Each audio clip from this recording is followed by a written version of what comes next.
Hello. Okay, so I'm getting lots of requests from people who want to do something with family history during all of this downtime. And several of the people asking are families, and so they want to get their kids doing something. And so I just want to show you a few resources that have to do with indexing, because indexing is a great activity for a beginner. You learn all sorts of things about family history, and indexing allows us to find records that we couldn't find before. The indexing process makes those records searchable. So as you're learning a little bit through the indexing process, you're also helping other people find records that couldn't be found before. And right now, Family Search is being so responsive. They're adding tons of batches for indexing, and they're adding them constantly. So the thing that you need first is a Family Search account. And this indexing tab is where you're going to start. But before we look at what's available on this tab, I want to show you two videos. I'll include links so that you can get right to these videos, but these are great videos that teach just some simple information. So this is the first one I would watch as a family. You notice they're pretty short. This one really is impactful. There's no speaking, but it shows sort of the process of a book being created about someone's life and then hidden away in a basement on a shelf, and how a descendant of this man is searching for him and can't find any records, and then an indexer indexes the records from this book, and it opens up all sorts of things about his tree. So this is a great video. Kids and youth especially can really connect with this because it's done as illustrations. It's awesome. And then this video has speaking in it, but it talks about how indexing works. Again, it's very short, but it's a great sort of overview, especially for children, to understand that records exist, but until they're indexed, they're not searchable. So I would watch both of those videos. And then if you come to this main indexing page on Family Search, so you'll log into Family Search, click on Indexing, and then Overview, you see this page.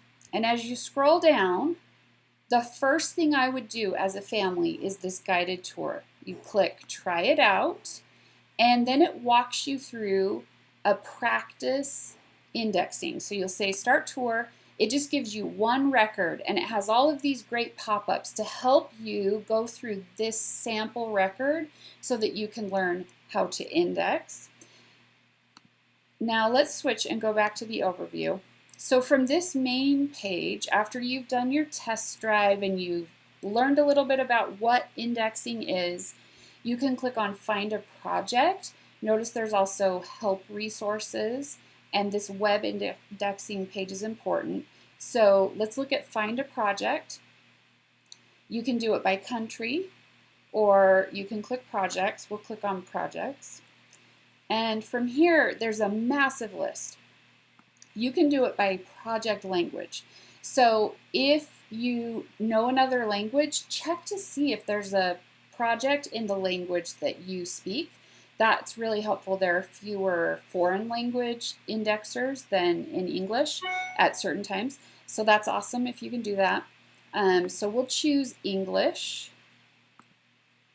And then we're just looking at English projects. And so you could scroll down and look this way.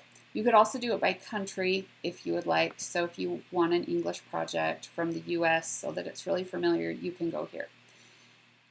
If I go to my web indexing page, this will show me any projects I have taken to index, and notice they have a due date. So this is a beginning type, this Oregon Willamette Valley marriage index records. If I click Open Batch, it will allow you to see this batch. And this one is typed. So this would be a great practice for beginners because you won't be dealing with difficult to read handwriting. But make sure that you read through the project instructions. They show up over here, and notice there are more things you can open to learn more about the project, and then some general indexing guidelines. If you close this and want it back, just go to Help and Project Instructions, and then you can read it again. And as you go, you'll notice there are these little question mark circles, So anything you're not sure what to do, click on the little question mark and it will answer your question. All of these guys up here, you can get to know what they are, but you can get to a lot of those tools up here as well. So just practice. You can't break anything. Someone will review your work, but indexing is a really great beginning project to help participate in the family history world. And you can have your questions answered. Let's go back. We're going to send this batch back to my homepage. There are help resources right here. Lots of things that you can get help with so that you are comfortable and confident. Once you've finished a batch and submitted it, it shows you what you've done. And I haven't done any yet today, so I don't have anything showing here. But you can also switch this and do it by quarter. So I did a few in March. I did 14, I guess. Or you can do it by year, and you can check the groups that you're a part of to see how much you've done. Okay, so if you have questions about indexing, feel free to reach out to me, but let's see if we can't get lots of indexing done during all of this time stuck at home. Good luck!